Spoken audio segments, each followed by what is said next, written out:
a safer, stronger Richmond County. The Live 5 for 6 Skyview Network, sponsored by Terry Lambert Hyundai. Tomorrow we have a Viper 6 alert day in effect. We have a pretty good chance of some severe storms with damaging wind gusts and large hail, and also a threat of tornadoes. All those details coming up. Now on News Channel 6 at 6, tensions brewing in the Augusta Commission. How the mayor vote referendum is dividing city leaders. The True News at 6 starts now. Live from Television Park, this is WJBF News Channel 6 at 6. Good evening, everyone. I'm Jenny Montgomery. Thank you so much for joining us. Coverage you can count on begins with Augusta voters deciding yes or no on the mayor vote referendum, but it's also showing how the decision has deeply divided commissioners. George Escala has the story. Yes for a mayor's vote or no? It's a big decision, but is it a controversial one? So what makes it controversial? You know, either give what the voters want or you don't. So it's all up to the voters. And so when we're not following rules and processes and procedures. But at Tuesday's meeting, commissioners get into a heated discussion over the fact that the resolution asking state lawmakers for the vote referendum came solely from the mayor's office and not the entire commission. And the mayor did not do that. He failed this commission and he failed the citizens of Augusta, Richmond County by not doing so. And while the mayor vote is revealing a deep divide on the commission, voters have been deciding yes or no since late April. Controversy or no controversy? Yeah, it's a very important question. My personal feeling on the mayor vote, the mayor should have the right to vote. So are voters troubled that just the mayor's office made the request and not the entire commission? So you don't see it as controversial. I don't. It's all up to the voters. If it's what the voters want, that's what they want. He shouldn't have had to ask. They should have offered it to him. Yes, I voted yes for his vote. Why? It wasn't that way 25 years ago.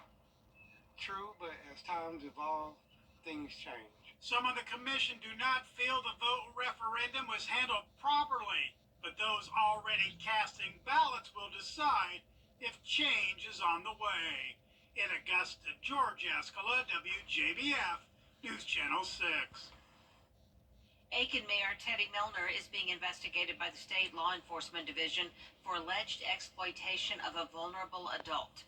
According to a statement from Mayor Milner's attorney, the allegations were first reported to the Department of Social Services, then forwarded to the Aiken Department of Public Safety and SLED.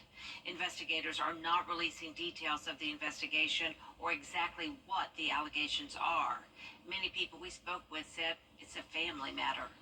I think everybody deserves a fair chance to get their story out. I just feel like this is something that should be kept within the family, and until we know the truth, then it should stay that way. Mayor Milner's attorney tells us she's cooperating with the investigation. Meteorologist Jenna Petracci joins us now for a first check of the weather. Jenna? Well, Jenny, it was a very warm day, also pretty humid, feeling summer-like, and we had a mix of sun and clouds. Right now looking pretty cloudy on our Terry Lambert Hyundai Skyview cam over the river. We have these cumulus clouds that limited our temperatures today here in town. We didn't quite make it to 90 degrees, but we got close to it at 88, still putting us above average. Low this morning, well above average at 65. Tonight, we'll be around 70 degrees all the way through tomorrow morning. Right now, we're still in those mid to upper 80s, 85 in Augusta, 86 in Barnwell, Millen at 87, 89 in Sylvania, Wrightsville at 90 degrees, 84 in Lincolnton, and 87 in Waynesboro. The dew points are all around 70 degrees, so this is pretty high, and it's making it feel like around 90. The heat index up to 90 exactly in McCormick, 92 in Edgefield, and 94 in Bamberg. The winds are coming in from the southwest, so a little bit of a breeze this evening, 10 miles per hour in Aiken, 9 in Augusta, and 8 in Waynesboro. As for satellite radar, though, really not much going on. Just some cloud cover, but up to our north, we do have this trough, and this is really stirring up some trouble in the upstate and into North Carolina. Look at all these flashing yellow boxes here with severe thunderstorm warnings. Also, a lot of activity to our west and north, all below this warm front. So all of this is going to be a secondary round ahead of a cold front. So we have the trough causing this to happen, and then we have the cold front causing an additional round of storms to happen. So this is going to be the case for us tomorrow. Multiple waves of thunderstorms, but in the meantime tonight, you don't have to worry about anything. Severe thunderstorm watch staying outside of our viewing area until 10 o'clock tonight. But starting tomorrow morning, it's definitely possible that some of our counties could be under a severe thunderstorm watch. From around 6 a.m. to 5 p.m., that'll be the first round of storms, and temperatures will warm up into the mid-80s. Our main threats tomorrow are going to be the damaging wind gusts and the hail. Secondary threats will be some localized flooding, and also a tornado can't be ruled out. So coming up, I'll have a look at the futurecast, so stay with us. But back to you, Jenny. All right, Jenna, thank you. Temperatures rising as we get closer to summer, and it's a good reminder that May is Skin Cancer and Melanoma Awareness Month. Bria Smith spoke with a local dermatologist about how to protect yourself against overexposure from the sun. I did, Jenny, and according to the Skin Cancer Foundation, more than 2 people die every hour in the U.S. from skin cancer. And with temperatures on the rise this summer, local dermatologists urge you to practice proactive habits. Our News Channel 6 weather team says they are expecting this summer to be one of the hottest. The Skin Cancer Foundation says having 5 or more sunburns doubles your risk for melanoma. And if you are planning to spend this summer outdoors, dermatologists we spoke with are sharing some tips on how to protect your skin.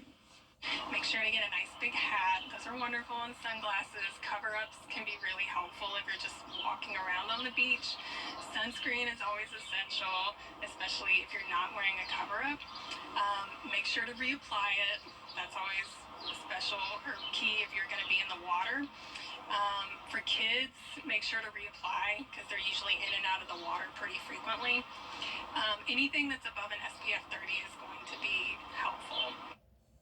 For a list of those tips and to discover the ABCDEs of melanoma detection, visit WJBF.com. Jenny? All right, Bria, thank you.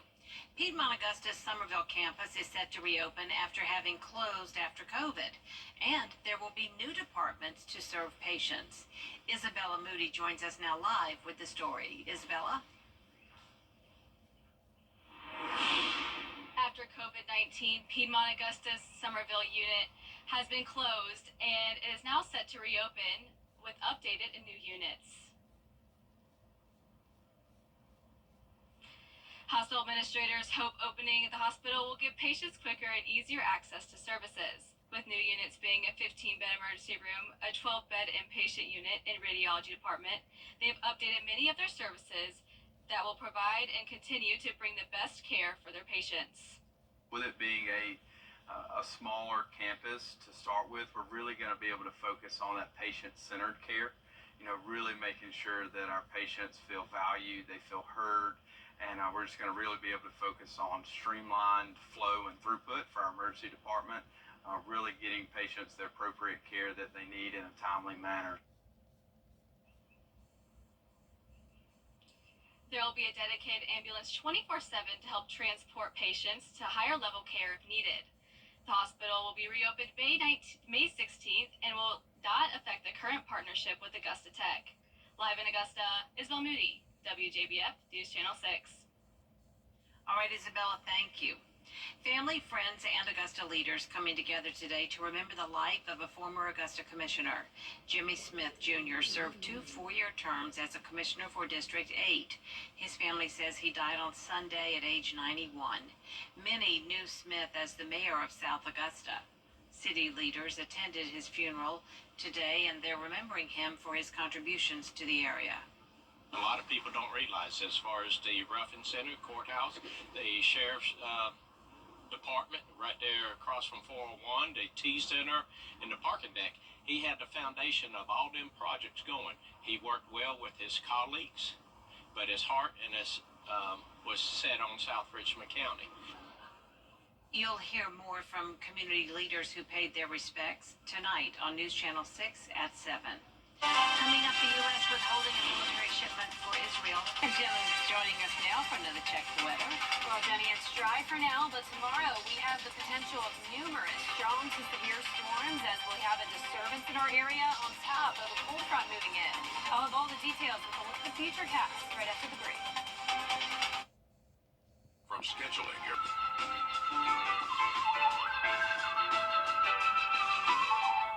It's hard to say who missed bow sauce more, you or our Supremes. Don't wait, bow sauce is back. Grab a Supreme and dip into some bow sauce. It's bow time. The News Channel 6 mobile app is now even better. Download it today. Children First on WJBF News Channel 6 is sponsored by Bridgestone, solutions for your journey. Now, your most accurate forecast with WJBF Live Viper 6. Good Wednesday evening. A mix of sun and clouds today. It's been dry and it's definitely been warm and humid. Here's a look at our Terry Lambert Hyundai Skyview cam over at Doctor's Hospital. Completely dry here in town, sitting at 85 degrees, feeling like 88 because of a dew point of 68. Southwest wind of 9 miles per hour, and around the CSRA, anywhere from those mid-80s to close to 90 degrees, actually right at 90 in Wrightsville, 89 in Sylvania and Bamberg, Barnwell, you're at 86, 85 in Aiken, 84 in McCormick, and 84 as well in Washington. Satellite and radar showing absolutely nothing going on in our neck of the woods, but just to our north and east, there are severe thunderstorm warnings ongoing now. This has been a very active day for the upstate and also into North Carolina around Charlotte, and it's all due to this trough. So this is a disturbance situated across our area, and on top of that, we have a low pressure system that's also stirring up trouble from the Midwest down into the Tennessee Valley. So many severe thunderstorm warnings, you can't even count them. We have this cold front that's currently over in Oklahoma and Texas, and all of this activity will push into our area tomorrow, and that puts us under a threat of severe weather. There's an enhanced risk across around half of the CSRA, and this is level 3 out of 5 on our severe weather scale. So definitely something we don't see every day, and it goes from Thursday morning until the afternoon. A high chance of wind gusts up to 70 miles per hour. Definitely some significant wind damage possible. Hail that's pretty large, up to 1 inch, also pretty likely. And a medium chance of a few tornadoes, and of course, isolated flooding as usual, always possible with some of these heavy downpours. Here's tomorrow morning at 4 a.m. You can see we'll have a kind of a mini round come in, but then it really won't be until around 9, 10 o'clock in the morning. This is when the main threat comes in. We'll have this complex of thunderstorms developing with that disturbance over our area. So especially around noon, that's when we'll have to watch these cells very closely for that large hail potential and the strong winds. And then all of this activity, this is just rain. So around 3 o'clock to 5 o'clock on Thursday, the severe threat is wrapping up, and then the rest of your Thursday evening actually looks good.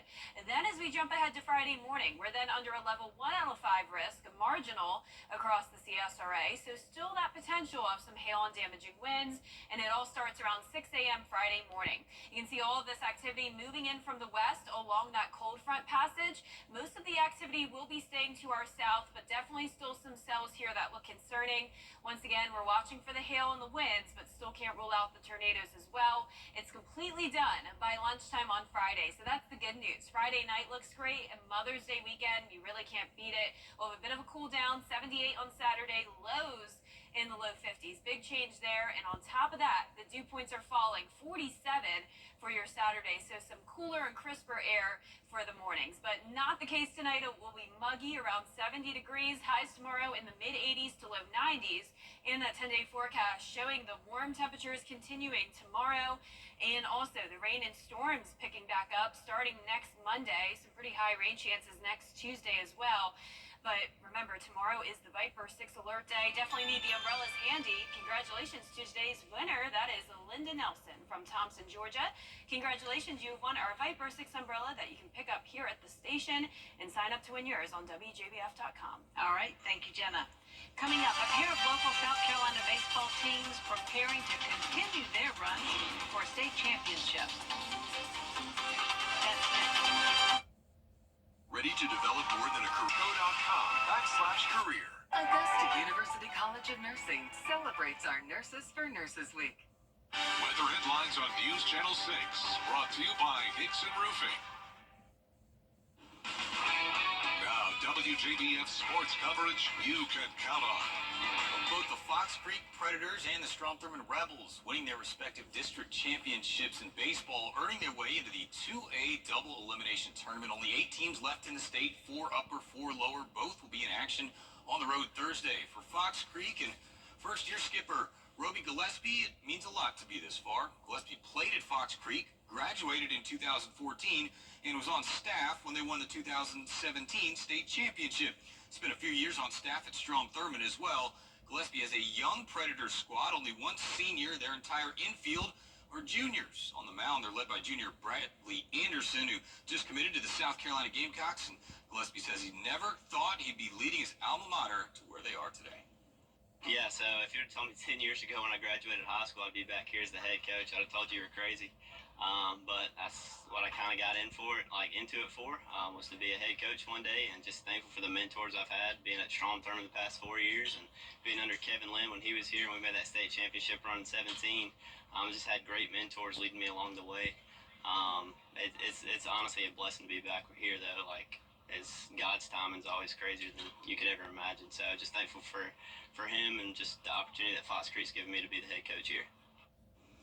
So here are the matchups. If both Strom Thurmond and Fox Creek win, they'll meet Saturday at Fox Creek. If they both lose, they'll also meet. Fox Creek going to be at home either way, and the Fox Creek and Strom Thurmond softball teams also with shots at their district titles. This week's WJBF Scholar Athlete of the Week is Davidson's Chris Swin. He's a track star for the Titans, where he was the 2023 Richmond County 400-meter champ and an AAU junior Olympian in the 200-meter, 400-meter, 4x100, and 4x400. In the classroom, he runs as well. Top 50 of his class, 3.5 GPA, and his family and coaches say they are so proud of how hard he works. I'm super grateful for it, and I'm thankful for the nominations. I'm blessed to be in this position, and I'm just super excited for everything. It's been such an honor. He has worked extremely hard, juggling art and school and track club. He's such a hard worker, so this is truly an honor. With his track career, he started off running distance and then finished as a sprinter.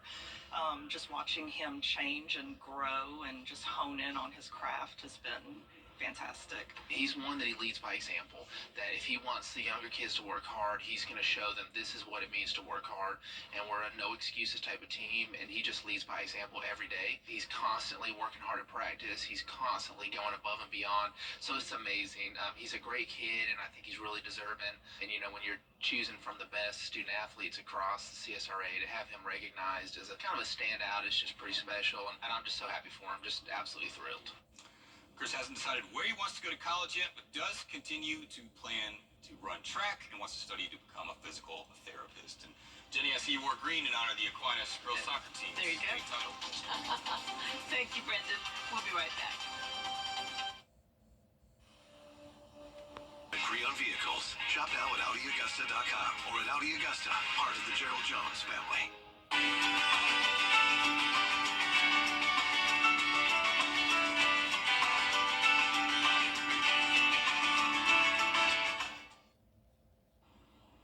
A self-proclaimed chicken nugget expert has named Chick-fil-A's chicken nuggets as the best among other fast food nuggets.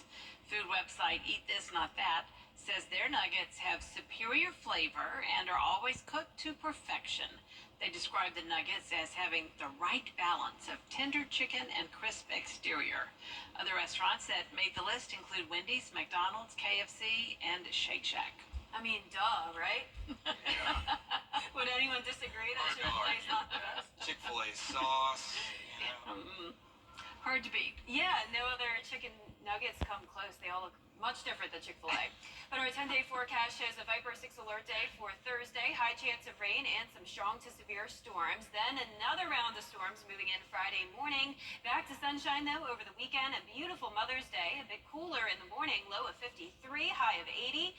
More storms into next week. And that is our report for now. News Channel 6 continues at 7, right after World News Tonight. We'll see you again for News Channel 6 at 11.